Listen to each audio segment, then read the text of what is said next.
Of course, that's how we should strive to relate to our fellow Jews, and we should love them like our own family, and realize that Am Yisrael is one, and that when we're talking about Am Yisrael, so it's something else. A little story that my rabbi, one of my rabbis, a Hasidic figure, a big beard, big shtreimel, and he was driving his Rebbe, the Boston Rebbe Shlita, he was driving him around on Pesach one time, and he was in a certain area where it wasn't so religious, and he was trying to find, the Rebbe had a particular orchard of a cherry orchard. He wanted to make the Birkati Lanot, the blessing on the trees that we do every spring. He wanted to make on this particular orchard that he remembered. They got lost, they couldn't find the way. So the rabbi rolls down the window. There's a family having a picnic there. The Jews that weren't so connected, right? And they see this Hasidic rabbi with a Hasidic Rebbe in the car. And so, so my rabbi said, actually, my brother, tell me where I can get to such and such place. And the guy answered him back. He said, Atalo actually, ani olo achshecha. I'm not your brother. Right? So me and you would have been taken aback and taken offense. So the rabbi smiled and he said, family you don't get to choose. Family is family. Friends you get to choose. You can say we're not friends. Even that, I'm not sure. He said, but family, there's no question that we're family. Two Jews are family, right? So maybe we can get lost along the way, a little bit confused along the way, but we have to know. And when it comes to mit mishpacha, we're one, right? So that's how Hashem wants us to relate to each other. Now, today we're going to learn a couple of other midot. The fifth midah, hachamishi, lo echsik la'ada po. The Hashem doesn't hold on to anger forever. What does that mean? Zo midah acher. This is a different midah, and again, all these are different expressions of the same midah of compassion, of keter. But there's fine nuances of how all different kinds of situations when we have to pull out different ones and use different ones. So here it is. Zo midah acher. She'afilu adam machzik bachet. That this is a midah, even if a person is still holding on to sin, meaning he's still sinning, he's still going against. Ein HaKadosh Baruch Hu machzik af. Hashem doesn't hold on to his anger. Ve'im machzik lo la'ad. And if Hashem does hold on to it for a little bit, not forever, he doesn't hold on to it forever. Ela yivatel ka'aso afilu shelo yashuv adam. Rather, Hashem, he puts his anger, so to speak. Hashem doesn't really get angry. All these things are just so we can understand. But Hashem, the distancing, so to speak, that Hashem does from a person when a person sins, he lets it down after a while. He puts it down. Just like we see with one of the kings of the tribes of Israel, right? Malchut Yisrael. His name was Yeravam ben Yoash, not to be confused with the first Yeravam ben Navat. It was the very first king of Malchut Yisrael. One of the last kings actually was Yeravam ben Yoash. And in his days, everybody was still doing what they were doing. They were still doing idol worship. They were still not doing tshuva, not going in the straight path. But Hashem said, how long can I withhold my goodness from them? They're my children, right? How long can I not do good? So Hashem helped them in battle against, I believe it was Ammon, and he gave us our land back. We were able to reconquer our lands from them. And even though they were still worshiping calves. And Hashem had compassion on them and he gave them this blessing, and they still didn't do tshuva. Right? So what would a man do, a human being? Right? Somebody offended me, somebody did something against me. After a while I say, you know what, I'm just going to put it aside. Even though the person didn't apologize, didn't change anything, I'm going to put it aside and I'm going to give them good. I'm going to do them a favor. And then they spit in your face. They spit in your face by not being appreciative and not. How long can you hold on to it? But Hashem doesn't hold on to his anger. He loves us too much. That's not the purpose here, to be angry.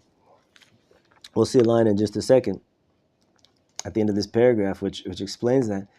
And why? Bishvil midah zo. Because of this midah. Because Hashem has this midah of lo echzik la'ad apo. right? You guys know in Pirkei Avot it says it in I believe in the fourth parak. There's four different midot. The person is quick to anger and easy to how do you say mefayes? To forgive. Right? Some people are hard to get angry, but they're also hard to forgive. It's difficult, right? Someone's quick to anger and slow to forgive, and there's someone who's quick to. There's a slow to anger and slow to forgive. So like 4 different permutations. Right. So Hashem is slow to anger and quick to forgive. Right? That's what we want. Meaning Hashem, even if we don't ask for forgiveness, Hashem wants to forgive us. Right? On the contrary, Hashem doesn't hold on to his anger forever. He softens his anger. Even the person's sin is still there. A person doesn't punish him. He doesn't get right. He doesn't see the. You could argue like Hashem. The world would be a lot better if everybody would see the result of their actions. Right? If I do a mitzvah and all of a sudden I have this amazing blessing appear in my life, and it's abundantly clear that it came from that, so wow, I'm going to do another mitzvah. If I the opposite, right? If a person, people joke, if you turn on the light switch on Shabbos, you're going to get struck by lightning. No, but it would make keeping Shabbos a lot easier for some people if you would get struck by lightning, right? What instant karma? Right. The one of my Rabbanim, Tal Shlita, said that there's a famous Talmud Torah in the old city called Zilberman's, and they do a lot of shinun. They say psukim over and over and over. By the time they finish 8th grade, they're supposed to know all of Tanakh Baal Peh, by heart, and all the six orders of the Mishnah they know by heart. And the reason how they do that, as opposed to other Talmud Torahs, they go over and over and over the psukim over and over and over and over and over. And Zilberman's. Whereas the other Talmud Torahs, they'll start learning Gemara earlier. They won't even touch a Gemara until age 15, until they finish 8th grade, 14, 15. So they said they have a joke over there that if you want the boys to mishanen tov, if they're getting tired, they've already said these psukim like 25 times today. You're trying to get to 40, let's say. So if you tell them, I'll give you a cup of juice. I give whoever is mishanen well, they're going to get a cup of juice at the end of the class. So that gives them a little bit of motivation. But if you put the cup of juice on the table, put 20 cups of juice, and you say, okay, whoever's mishanen tov, so then that gives them a lot of motivation. When you see the rewards, so it makes you feel right. So Hashem has made this amazing system where we don't feel negative consequences necessarily, at least not directly, not right away, when we go against the Torah, when we don't do what we're supposed to do. It's kind of like on a physical level, right? If you drink a cup of Coca-Cola, so Coca-Cola is poison. I mean, it's delicious maybe, but it's poison, right? All the foods that we've all grown to love, they're terrible. They're literally poison for our body. But when you drink it, you don't feel poison. First of all, you feel good when it's going in, right? And depending on the sensitivity of your body, you may not feel any type of negative consequences. Eventually, there will be negative consequences because you're putting poison in your body, right? You guys know that people use Coca-Cola as a toilet cleaner. Yeah. It's like a serious. Some people put it in there, clean their cars with it, like the rust, clean the rust off of their cars. This we're putting in our body, right? Our sensitive, gentle kishkis, this is what we're giving. So eventually, a person will feel it if they mistreat their body, even if they don't feel it on a day-to-day level. Some people are lucky enough to be sensitive that no matter what they put in their body, on that very day they feel the consequences, and then they're forced to, right? But in any event, Hashem doesn't hold out on giving us good, and He doesn't hold on to His anger, whatever that means. We'll discuss it in just a second. Rather, Hashem waits and He hopes. Maybe the person is going to do tshuva. Right? Not unbelievable. Hashem could do anything. But Hashem wants the tshuva to come from us. And so He waits and He hopes. So what a joy we give to Hashem, right? Like one of the things we're going to say in Yom Kippur is a pasuk that says, Hashem does not desire the death of the wicked. He doesn't want people who have sinned to die. Right? Hashem doesn't want to punish people. That's not... Hashem didn't bring people in the world in order to punish them if they didn't do good. Rather, that they should do tshuva, v'chaya, and then they'll live. That gives Hashem joy, right? When a parent is waiting for a child to come home, and they finally see them coming home, right? What greater joy than does that give?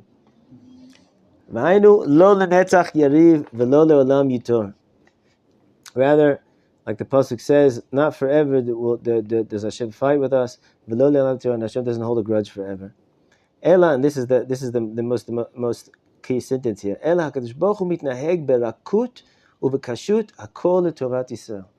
That when Hashem relates to us with softness or with harshness, it's only for our good.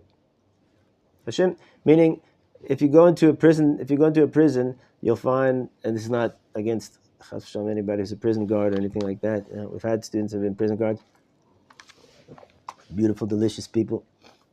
But if you go to those places, you'll find people who are, you will find some people who are sadistic people who just, they get it, they enjoy, making people suffer. And so they pick the job where they have permission to make people suffer, Maybe those people are deserving of it, I don't know. But whatever it is, the point is that when we talk about punishment in human terms for a crime, so we don't look at it for the benefit of the person who we're punishing, right? The penal system, for instance, right? Jail system. It's not really reforming anybody. It's not fixing anybody. It's just punishment. It's punishment for punishment's sake, right? To get you off the streets so you can't hurt other people. Okay, that I get, right? But for what?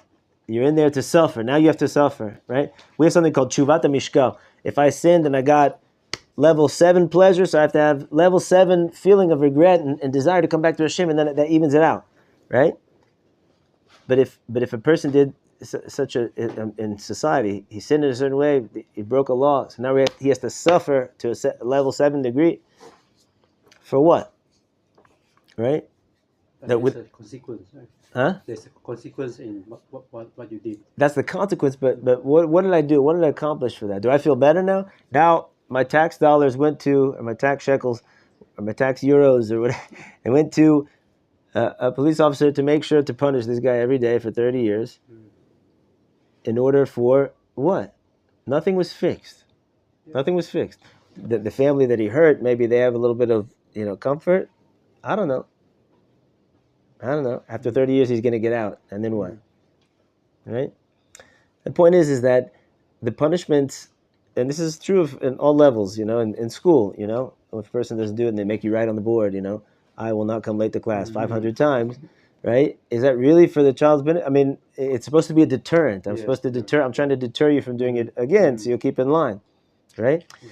Hashem, all of his relating to us is only for our benefit. So if he's withholding something, if he's getting angry, so to speak, Hashem doesn't really get angry. Hashem is above all midot, but Hashem sometimes shows an anger. It's only for our benefit, because Hashem sees that we need that. That's going to be good for us. Right? Even though in our generation, we don't really relate to that, right?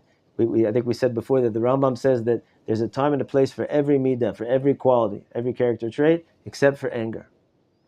Anger, we'll see in the next piece that there actually, in the Gemara, there says that there is one place for anger, but Rambam says the only thing that you should ever have to do with anger is that sometimes you have to show anger to your children in order to get them to behave properly. But you shouldn't really be angry in your heart.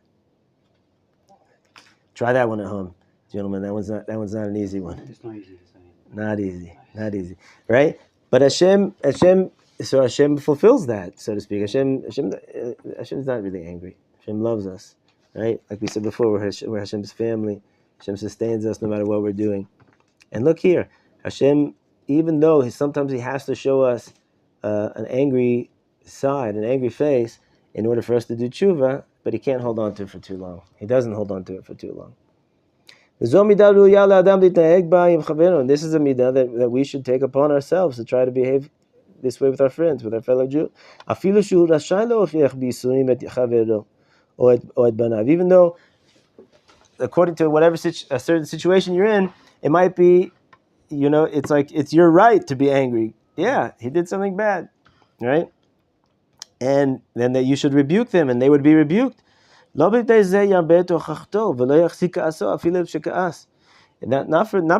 you're justified in it should you allow yourself to do so.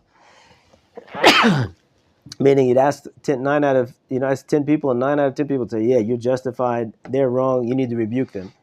Right? Not because you're justified and that's right, so to speak.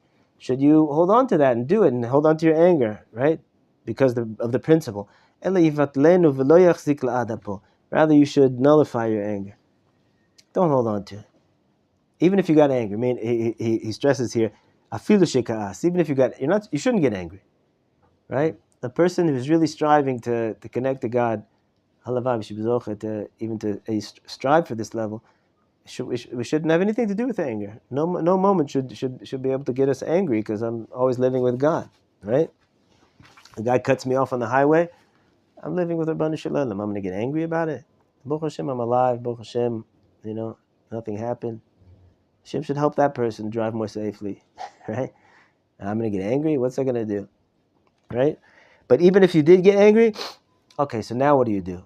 What's Ratzon Hashem now? Let me put it aside. Let me put it down. Let me minimize it. Even if, and this is, sorry, I thought it was the next piece in this piece, even if it's a type of anger that we are allowed to have, according to the Gemara, right? Maybe the Rambam stressed here, sorry, I said before, the Rambam says you're never allowed to get angry. So here, maybe the Lashon is over there is really, one shouldn't get angry. But there is one kind of anger that it's permissible, pi halacha, for us to have.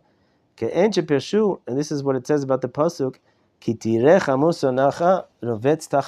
you see someone that you are angry with, someone that you're in a fight with, your soneh, your enemy, and you see his donkey or his animal, he's putting a load on it, and the animal is like crumbling, is like falling down because the load is too heavy or it's not placed upon it properly, right? So Peshur Azal in the Gemara, the Chazal say, what does that mean? Maya sina zot. What is this sina? What kind of sina? Since when we have a pasuk that says Lo tisnata achicha bilvavecha? You're not allowed to hate a fellow Jew. The Chafetz Chaim says it says bilvavecha in your heart. You're never allowed to hate a fellow Jew in your heart. If it's in your heart, it's spreading to all the rest of your body because your heart pumps the blood to all your body, and then you're bringing that sina everywhere. And every second that you still are having a grudge or hating him, you're transgressing a mitzvah from the Torah of not hating your fellow Jew. So if that's true, how does this pasuk come and say when you see your enemy's animal is falling underneath his load? Since when are you allowed to have an enemy? We're talking about a fellow Jew here, right? So it says shira'auto over avera lu yachid. This is talking about a situation you saw him do an avera, you saw him do a sin, right? So a bad thing, and you saw him. You were the only one there. So now you can't go give testimony in a Beit Din against him. If it would be two of us that saw him, I'm not allowed to hate him. I saw him do something. We have an obligation to go testify him. He robbed a bank, right? And we saw it. We have to go, we're the Edim, the witnesses, to go give testimony in the Beit Din, right? But we're not allowed to hate him. The Beit Din will do what they're supposed to do. The Beit Din's not allowed to hate him, right? It's just a technical thing of giving the guy a kapara, an atonement for what he did, right? Whatever that might be. But if I'm a yochid, if I'm by myself and I saw him, so now I'm not allowed to give testimony because you're only allowed to give testimony if you're two witnesses, right? So this is the only case the Gemara says that you're allowed to hate another Jew, right? I'm not sure, but even in this case, the rest of the pasuk is azov ta'azovimu. You should help you should help his animal, right? The animal's falling underneath the load. You should go and you should help the animal unload it off the animal's back. Matter of fact, you guys know that the Gemara says we have two mitzvahs with helping a fellow Jew's animal. You know what they are? To help him to place the load on the animal's back, and to take it off. And to take it off. If the animal is falling, right? So, it says if you see your friend, your best buddy, Yitzi, is over here and he's putting a load on the animal's back, right? And then you have your enemy, person that you're in a fight with, and his animal he's taking a load off. So who are you supposed to go help first? One that you hate. The one that you hate. Why? Because the Gemara says over there, the Sefer Chinuch says, because Hashem wants you to learn to love your fellow Jew. That's what it wants. And even though I'm sorry, I had it backwards. To take the load off the animal, and if you have two Jews, one is taking a load off, one is putting a load on, so you always have to help take the load off first. Why? Because you have to have the compassion for the animal. It's hard for the animal. But here, if it's the opposite case, where you're taking, it's your best friend is taking the load off, and you need to help your enemy put the load on, even though it's harder for the animal, because it's more important for you to learn how to love your fellow Jew. But in any event, this is the only situation where you're permitted, if you're obliged to hate him. You're only in this case you're allowed to, if you're a single witness. But nevertheless, even this, the rest of the pasuk is azov to azovim, but you have to help him. Shvok yad belibach. Leave what's in your heart. You're feeling anger about what he did. Take it out of your heart. Ela mitzvah lekarev oto be'ava. Rather, you should try to bring him close with love. Your hatred's not going to do anything for anybody. Right? Anger is not going to do anything. And now they know even physiologically how dangerous anger is. Right? The effects that anger has on the body is worse than Coca-Cola, gentlemen. So, if it's between being angry and drinking Coca-Cola, I suggest to drink don't tell anybody they said to go drink Coca-Cola. But if it's between that and being angry, right, for sure the Coca-Cola is adif. If you try to bring him close with love, maybe that can be helpful. Maybe you'll be able to bring him close. Right? And that's this midah of not holding your anger forever. Right? Oh yeah, appreciate it. Thank you. You get the split outside. Right. There's an amazing story of the Bluzhev Rebbe. The Rebbe from Bluzhev was this unbelievable tzaddik. And before the war, he lived in a city called Bluzhev, before the Holocaust. I highly suggest you guys look up his story, wherever you can read about the Bluzhev Rebbe, his escape, unbelievable escape from the war and his survival, and then he went to America, and but anyway, he had this neighbor in Bluzhev. He had this neighbor who was a non-Jewish, I think he was a Pole. He was a Polish man, not the friendliest of people, to put it lightly.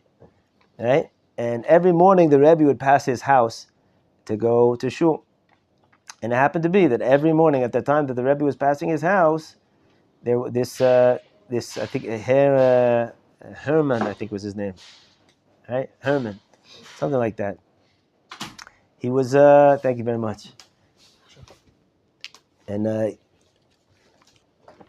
he would pass his house, and just at that moment he would be coming out, I don't know, to go out to work or whatever it was, to walk his dog, I don't know what it was. And every morning, the Bluzhev Rebbe would say to him, Good morning, Mr. Herman, and he would just look at him. He wouldn't answer him back, he wouldn't smile, nothing. And this went on for 20 years. Literally, this went on for 20 years, every single morning. And then the war broke out. This man became part of the whole Nazi war machine, and sure enough, after a year or whatever, the Bluzhev Rebbe found himself in a selection, right, to the right, to the left, right. One means the gas chambers, one means to work. And who was the officer that was there that was deciding? It was this Herman.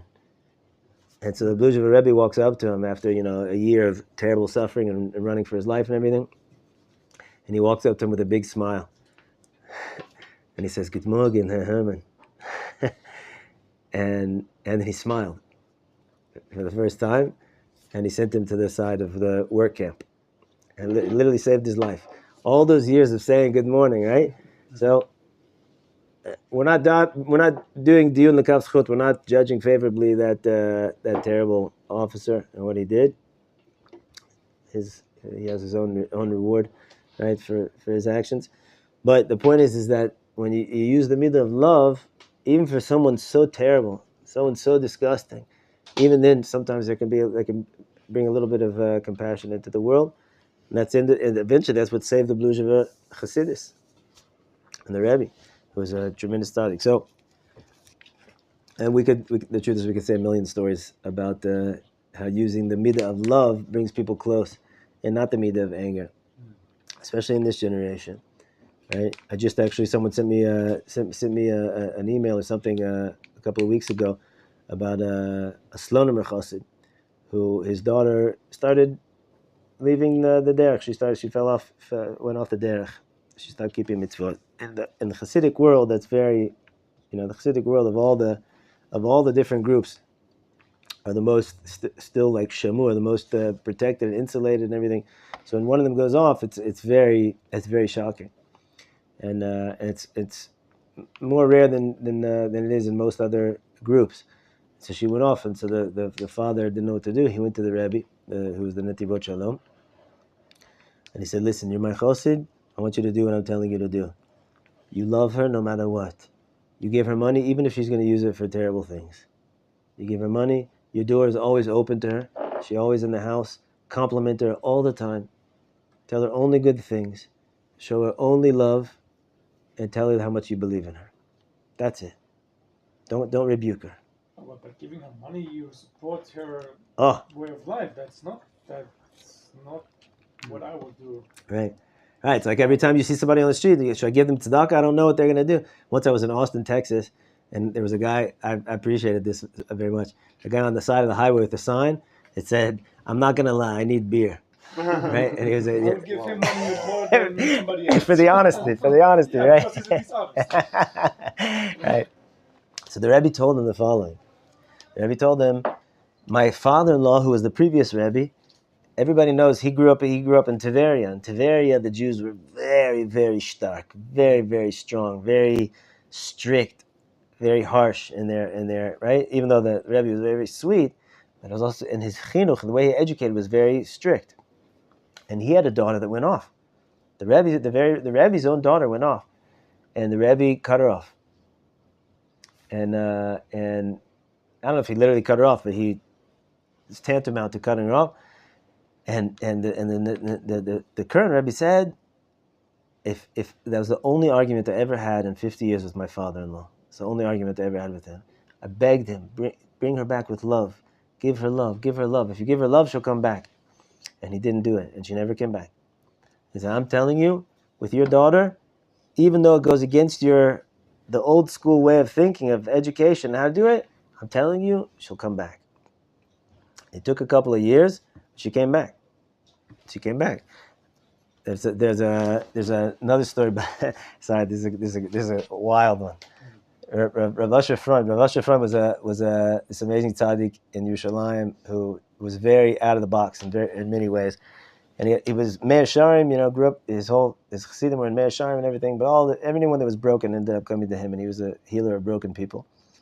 He had one of his chassidim that also had a daughter that went off, and she went off really extreme. And this was this is back in the 70s, and so, where in those days there wasn't so many. It was very rare for a chassidim to go off in the 70s in those days. So for a couple of years, and she wasn't even in touch with him, and so he went to the Rebbe and said, "Rebbe, I don't know what to do. I'm so broken about it. What should I do?" He said, if I tell you what to do, will you do it?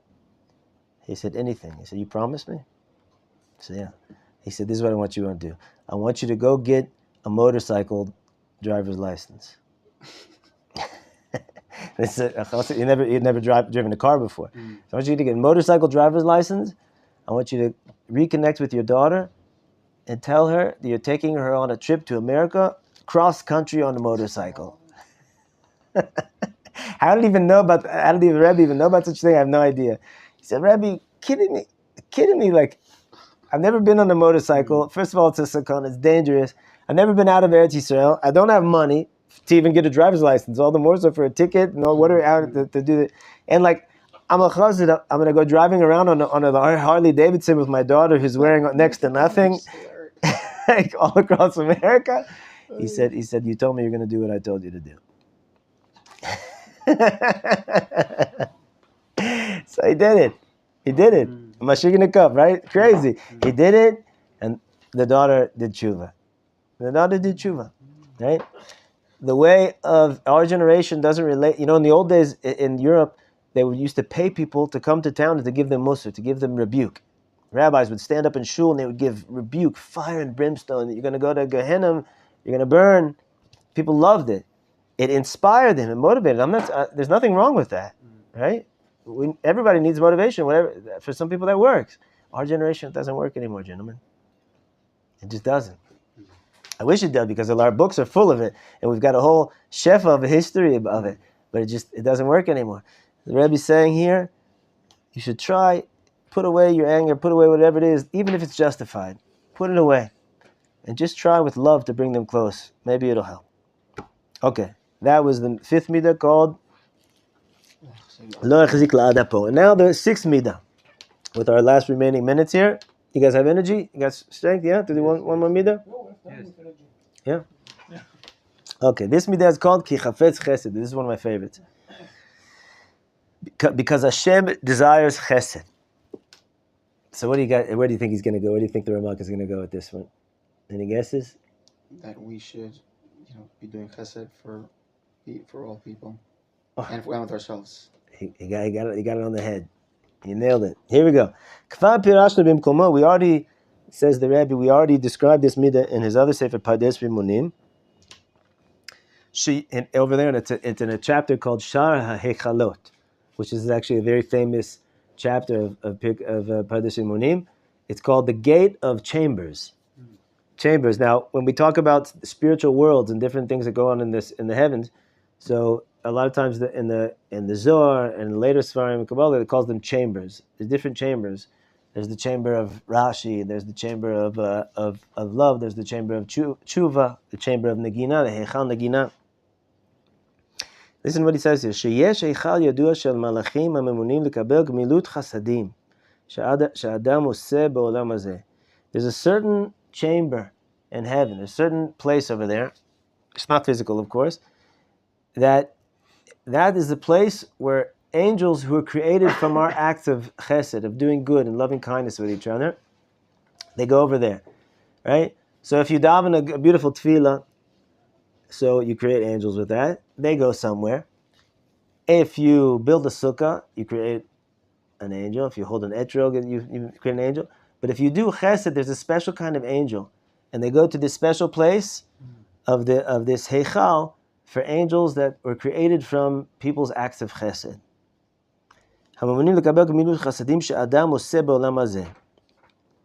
Right? That these angels take these acts of chesed, and when there's some type of midah of din, of harsh of justice, that is that's happening in the heavens, and it's kind of saying, how do you say mikatreget? It's prosecuting. It's like a prosecution against us. Miyad. So what happens? Right? Who comes to our aid? Who's our defense attorney? Miyad otam malachim ma'anim chesed ahu ve'akadosh baruch hu merachem ha'yisrael. Right away, these angels come flying. They stand before Hashem. They say, "Look at this chesed." Back in 1997, Yankel did. He gave 5 cents for tzedakah before davening. Right? Back in 2013, Yitzchak said a nice word to somebody. Right? They thought that he asked somebody if they wanted help, and they said no. Right? But he asked. All these chasadim, and Hashem sees that, and He has compassion. He says, "Okay, forget about it. Whatever was the justice, the meeting out justice before that, Hashem forgets about it. Why? Because Hashem desires chesed. And even if really, in a truthful, justifiable way, we're really worthy of getting punished because we're of our status where we're holding. But if we're doing chesed with each other, Hashem has compassion on us. He doesn't give us the punishment, so to speak, that we're deserving of because of the chesed that we do with each other. Just like there was at the time of the Churban Habayit, the destruction of the temple, which was this amazing prophecy. I suggest you guys go look this one up. This is a really amazing prophecy in Yechezkel for those who aren't learning Yechezkel right now. And the 10th chapter describes this amazing vision that Yechezkel had, where he saw the angel Gabriel, right? Gabriel, you guys know Gabriel is from Gevurah, from Din, from left, it's justice. So whenever Gabriel comes on the scene, it's always because there's something that needs to happen. Some punishment needs to happen, or some strict thing needs to happen.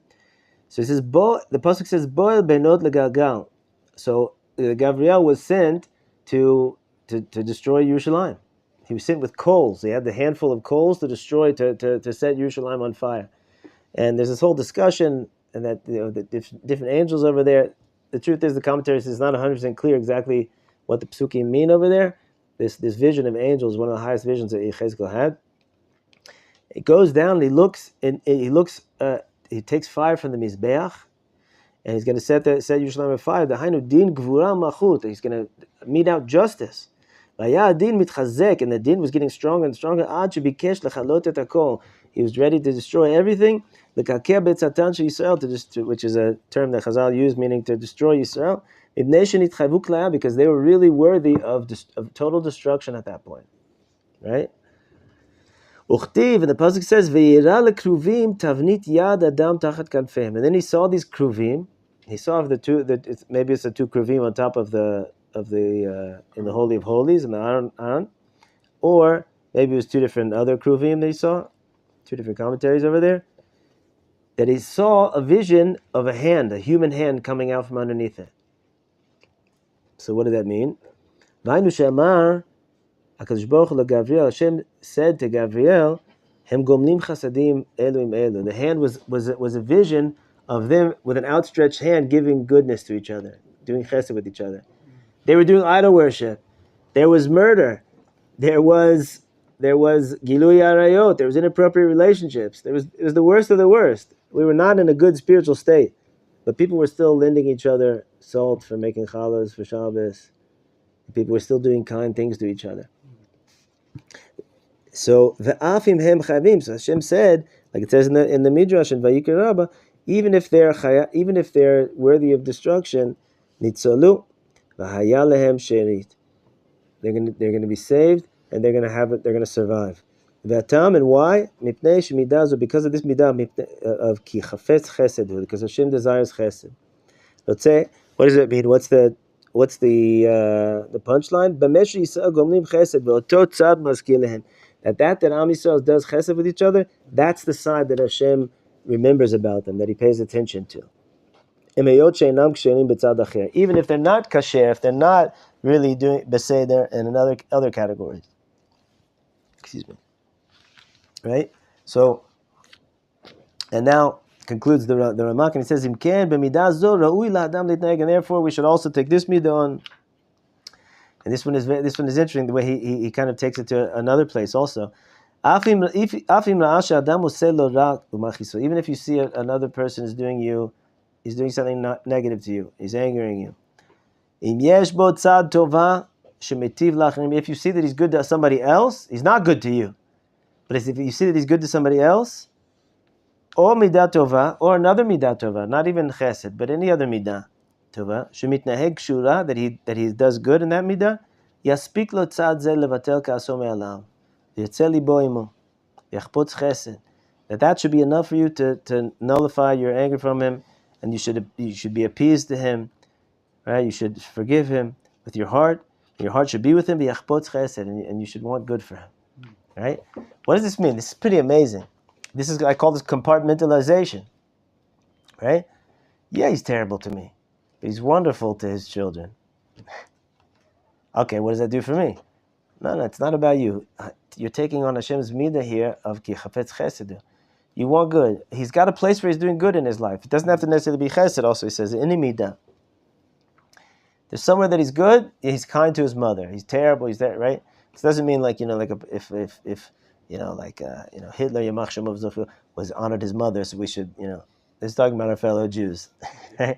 So, but there's some place that he's good, that he does something good, right? He's a total jerk in the workplace, but he gives a lot of tzedakah, right? He doesn't give tzedakah, but he davens in a minyan 3 times a day, right? Or he doesn't have any of that, right? Try to find something about him, right? The master of this was the Kedushas Levi, to find some place where the person is okay, right? To the extent the Kedushas Levi of Levi Yitzchak Miberditchev, who he was a really wild kind of Rebbe, and they had a lot of hisnagdus, a lot of opposition, and in his town even there was some serious misnagdim. And one time he was walking past the house of one of his misnagdim, and all of a sudden they lived on the second floor, the misnagid, and his wife took the garbage. Now garbage in those days wasn't like plastic wrappers. Garbage was like garbage, It's like pretty gross. And she saw the Rebbe was walking underneath, and she dumps out the garbage on the Rebbe's head. On purpose. On purpose, yeah. Why? Because she hears at home that the Rebbe's he's not bikuris and all these terrible things. So the Rebbe looks up, and she runs inside, and the Rebbe gets this big smile, and he walks to shul happy, and he grabs some of the Chassidim, starts dancing in shul, and they're like, Rebbe, what's all this stuff on you? and he said something beautiful just happened today. He said, what happened? He said, this woman, she's such a beautiful Jewess. She wants to make her husband, look how far she's willing to go to make her husband happy. Look how much she believes in her husband, and she's giving support to her husband. Okay, so her husband has a mistake. Okay, so she did a terrible thing to me. That's not important. Look at this beautiful piece, and it really is beautiful, right? In that one place, right? So most of us don't have a heart for that kind of deal, but the Kedushas Levi was in a whole different category of himself. To find the one place that the person's okay, right?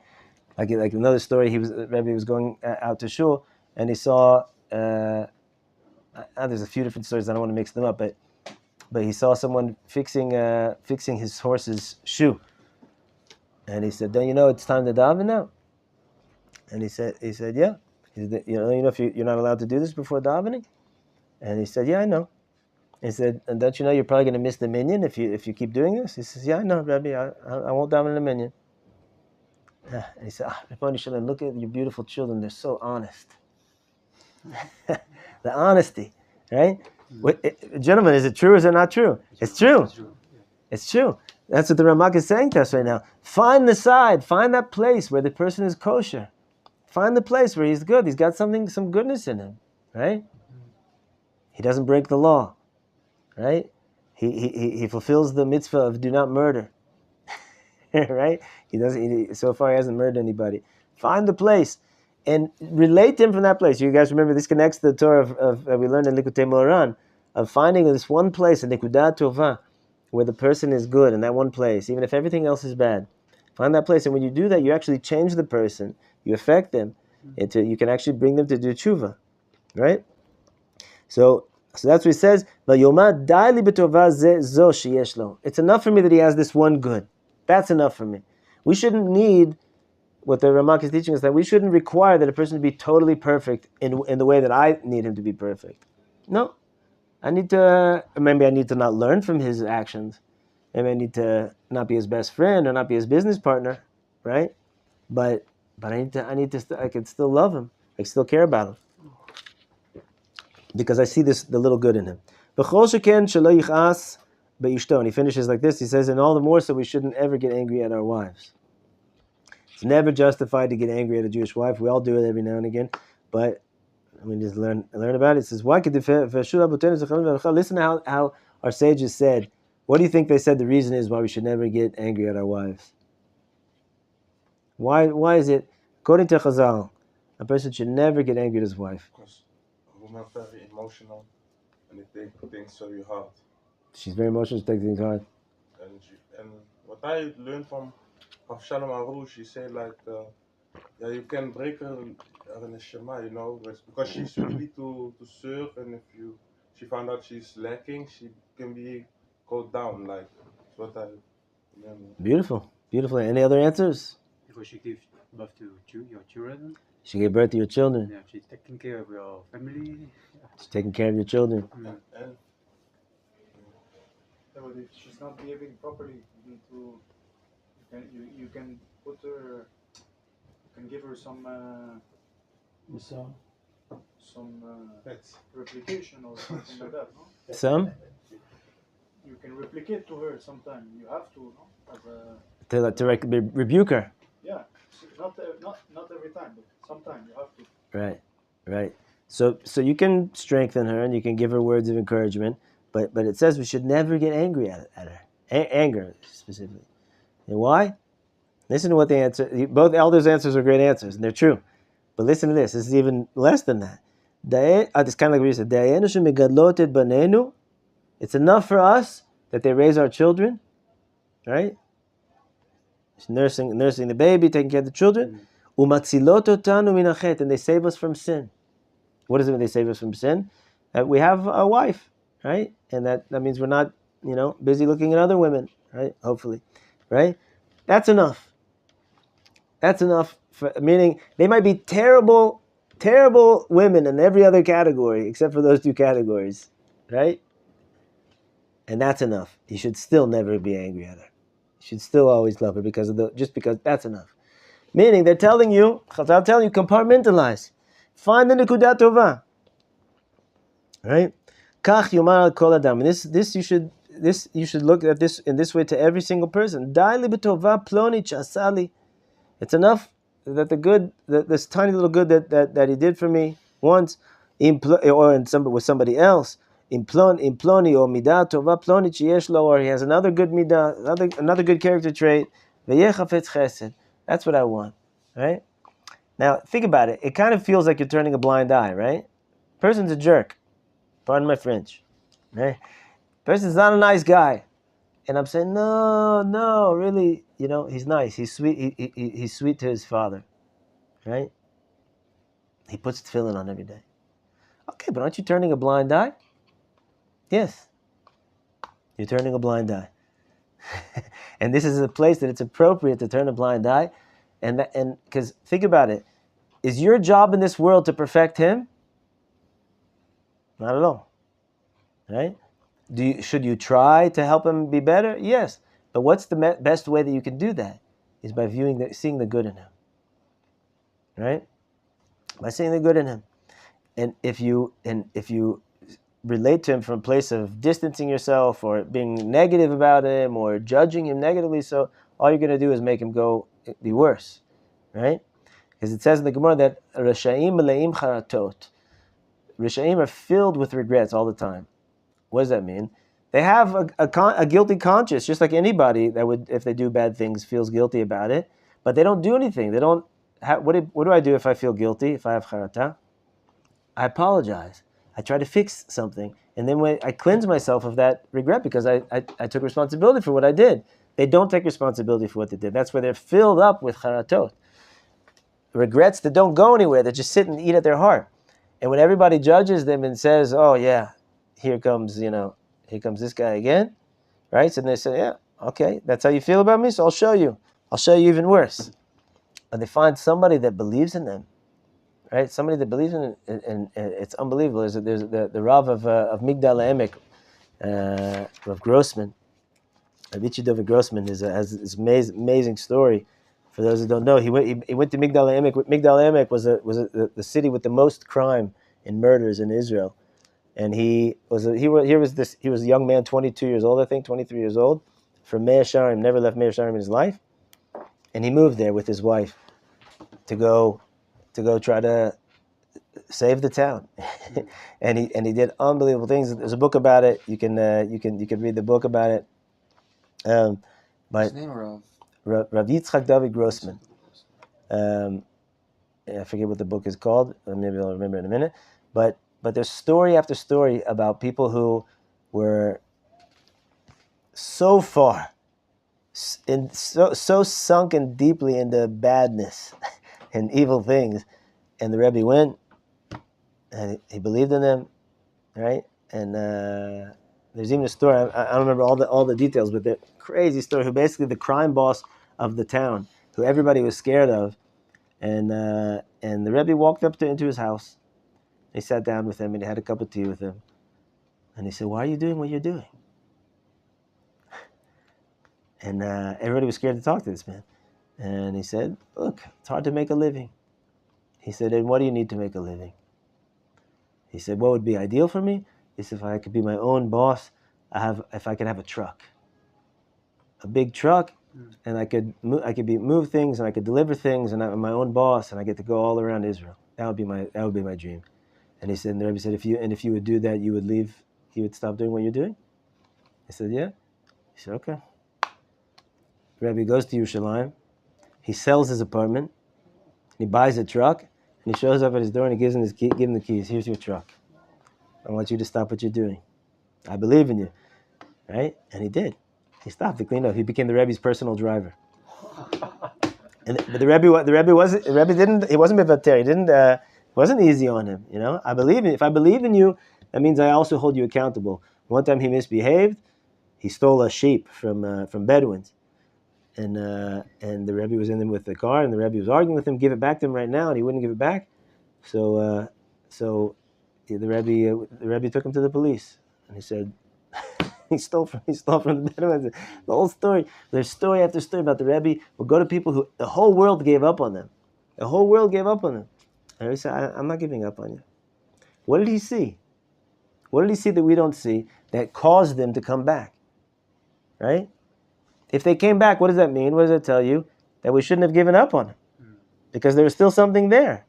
And every single Yid's neshama has something there. Right? And we don't have the right to give up on them. And therefore, ki chafetz chesed, that's what it is. If you want Hashem to be compassionate upon us, then we need to be compassionate upon each other and find that side of good. Okay, gentlemen.